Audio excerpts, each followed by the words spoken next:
یہ شروع سے پیغمبر حسن و جمال حضور علیہ السلام کی توہین و تنقیص کو شعار زندگی رکھتے ہیں، تو ایک زمانے میں انہوں نے سازش کی اور آقا کریم کے روضہ اطہر سے حضور کے جسد اطہر کو چرانے کی سازش کی، اور جس کی حفاظت میرا رب کرے کون اس محبوب کا بال بیکا کر سکتا ہے۔ یہ جو کچھ ہو رہا ہے یہ ہمارا امتحان ہے، ورنہ جس کے سر پہ ورافانا لاکا ذکر کا تاج میرے رب نے رکھا ہے، بھلا اس کی شان کو کوئی گھٹا سکتا ہے؟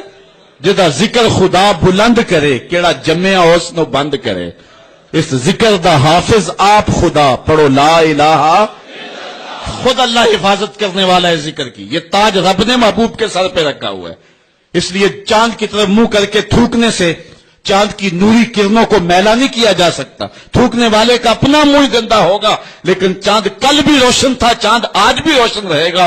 مدینے والے چاند کی عظمتوں کو کوئی گہنا سکتا ہی نہیں ہے، کیونکہ جس کے سر پہ ورافانا لکا ذکر کی چادر میرے رب نے تان دی ہے، اس کی عظمتوں کو کوئی گھٹا سکتا ہی نہیں ہے۔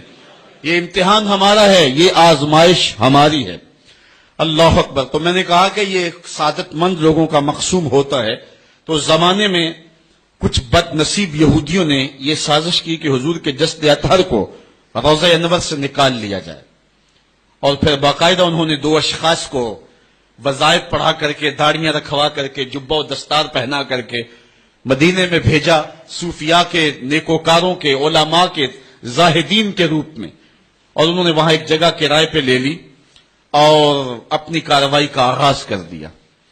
وہ اپنے کمرے کے اندر سرنگ کھودتے اور روزانہ مٹی نکالتے، اور رات کے اندھیرے میں بقی کے قبرستان میں قبروں کے اوپر مٹی ڈال کے آ جاتے، اور سارا دن تسبیح لیے اللہ اللہ کرتے رہتے۔ لوگ کہتے کہ یہ تو بڑے صالح لوگ ہیں، اور پھر لوگوں کو خیرات بھی کرتے، لیکن کاروائیاں اور انداز یہ تھا، لباس خضر میں رہزنی کر رہے تھے، اور یہ ڈاکو اور یہ رہزن لٹیرے ایک بہت خطرناک مہم پہ آئے ہوئے تھے۔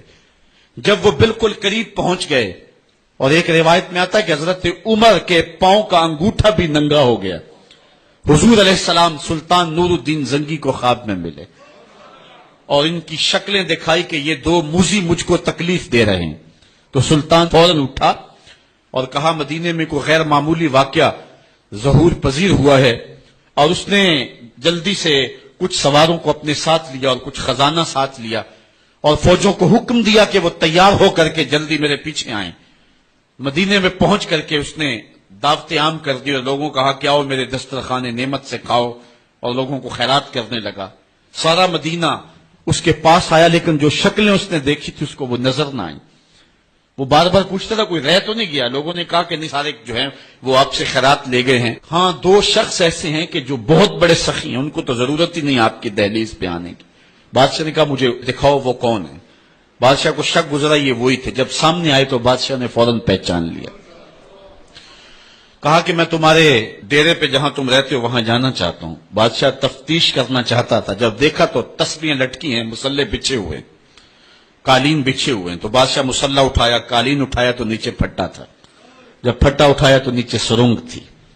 پھر بادشاہ نے ان کو جانوروں کے پیچھے بندھوا کر کے چروا دیا، اور میں نے تاریخ میں پڑھا سلطان نور الدین زنگی مدینے کی گلیوں میں پھر اس کے بعد روتا پھرتا تھا، اور اس کی آنکھوں میں آنسو تھے، اور کہتا تھا یا رسول اللہ تمہاری مہربانی کہ یہ ڈیوٹی میرے ذمہ لگائی ہے، ورنہ کائنات بھری پڑی تھی، یہ سعادت مندی میرا مقدر کہ اس نوکری کے لیے مجھے منتخب کیا ہے۔